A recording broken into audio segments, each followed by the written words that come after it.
오늘도 주님의 말씀과 함께 데일리 큐티 나눔 데큐나. 참 좋으신 하나님 아버지, 오늘도 주의 말씀을 통하여서 당신의 뜻을 발견케 하시며 순종하며 나아갈 수 있도록 인도하여 주옵소서. 예수 그리스도 이름으로 간절히 기도드렸습니다. 아멘.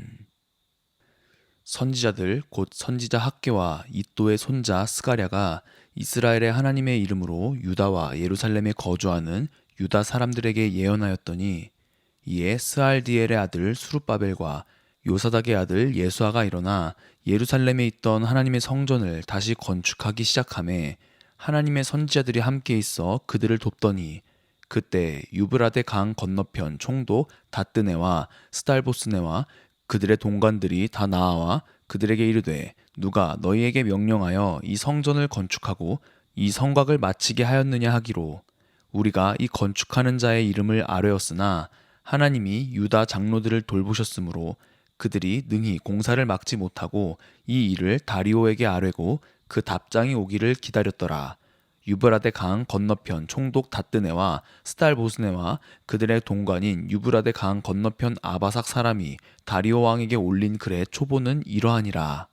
왕께 아뢰옵나이다. 우리가 유다도에 가서 지극히 크신 하나님의 성전에 나아가 본즉 성전을 큰 돌로 세우며 벽에 나무를 얹고 부지런히 일함으로 공사가 그 손에서 형통하옵기에, 우리가 그 장로들에게 물어보기를, 누가 너희에게 명령하여 이 성전을 건축하고 이 성곽을 마치라고 하였느냐 하고, 우리가 또 그 우두머리들의 이름을 적어 왕에게 아뢰고자 하여 그들의 이름을 물은즉, 그들이 우리에게 대답하여 이르기를, 우리는 천지의 하나님의 종이라.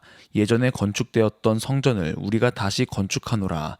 이는 본래 이스라엘의 큰 왕이 건축하여 완공한 것이었으나 우리 조상들이 하늘에 계신 하나님을 노엽게 하였으므로 하나님이 그들을 갈대아 사람 바벨론 왕 느부갓네살의 손에 넘기심에, 그가 이 성전을 헐며 이 백성을 사로잡아 바벨론으로 옮겼더니, 바벨론 왕 고레스 원년에 고레스 왕이 조서를 내려 하나님의 이 성전을 다시 건축하게 하고, 또 느부갓네살이 예루살렘 하나님의 성전 안에서 금, 은 그릇을 옮겨다가 바벨론 신당에 두었던 것을 고레스 왕이 그 신당에서 꺼내어 그가 세운 총독 세스바살이라고 부르는 자에게 내주고 일러 말하되, 너는 이 그릇들을 가지고 가서 예루살렘 성전에 두고 하나님의 전을 제자리에 건축하라 하매, 이에 이 세스바살이 이르러 예루살렘 하나님의 성전 지대를 놓았고 그때로부터 지금까지 건축하여 오나 아직도 마치지 못하였다 하였사오니, 이제 왕께서 좋게 여기시거든 바벨론에서 왕의 보물 전각에서 조사하사 과연 고레스 왕이 조서를 내려 하나님의 이 성전을 예루살렘에 다시 건축하라 하셨는지 보시고, 왕은 이 일에 대하여 왕의 기쁘신 뜻을 우리에게 보이소서 하였더라. 아멘. 어제 본문에서 우리는 성전을 건축하는 데 있어서 많은 어려움들이 있었던 것들을 살펴보았습니다. 다리오 제2년까지 중단됐었죠. 고레스의 칙령으로부터 거의 20년의 시간이 흘렀던 시기였어요. 간절히 바라고 소망하던 일이 외부의 어떤 세력으로 인하여서 중단됐고 다시 시작하지 못한 채 20년이 흘러갔다고 생각해 보세요. 더 이상의 소망이 남아있을까요? 저도 이제 35년을 살았는데 이 인생의 반 이상을 기다려야 하는 일이 있었다면 아마 지금까지 꿈꾸지 못했을 것 같습니다. 그만큼 오랜 시간이 지났던 것이죠.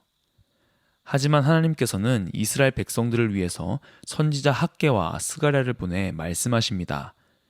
무엇을 말씀하셨는지는 각각의 선지서를 보면 더 자세히 알 수 있어요. 그 내용은 결국 성전 건축을 촉구하는 내용이었어요. 그 예언을 듣고 2절에 나오는 사람들, 스알디엘의 아들 수룹바벨과 요사닥의 아들 예수아가 일어나 다시 하나님의 성전을 건축하기 시작하죠. 하나님의 선지자들도 그들과 함께 있어서 성전 건축을 돕습니다. 이때 3절에 여러 사람이 나타나는데요.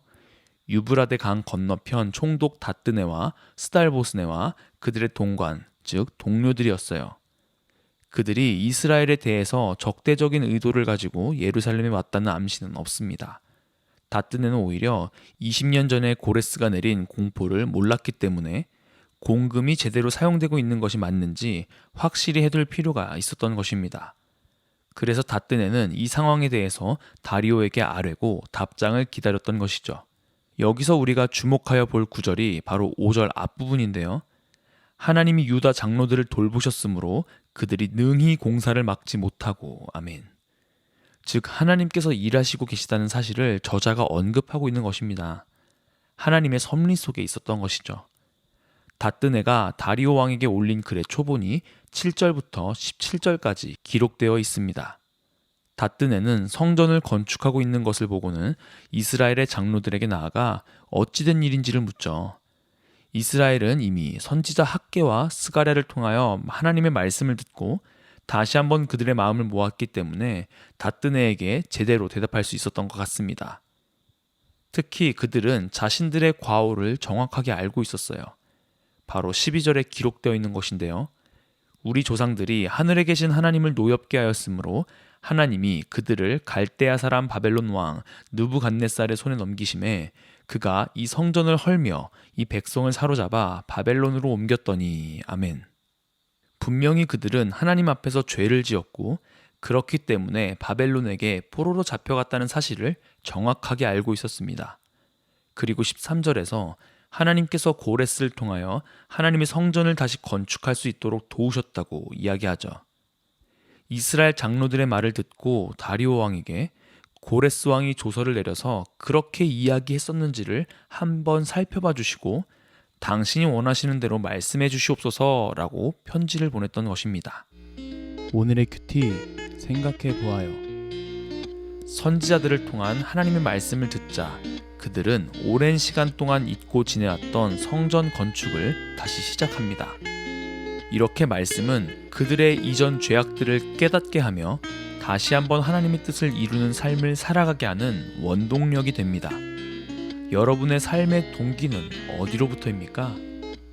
오늘 하루 하나님께서 주시는 말씀을 통하여 우리의 삶의 최고의 목표를 발견하게 하셔서 하나님의 뜻을 세상 가운데 이루며 살아가는 우리 모두가 되기를 소망합니다. 기도하겠습니다. 참 좋으신 하나님 아버지, 오늘도 우리를 붙들어 주심에 감사합니다. 성경을 통하여 말씀하여 주시는 당신의 뜻에 우리가 순종하며 나아가게 하시고 또한 그 뜻을 세상 가운데 선포하는 자로서 살아가게 하옵소서. 감사합니다. 예수 그리스도의 이름으로 간절히 기도드렸습니다. 아멘.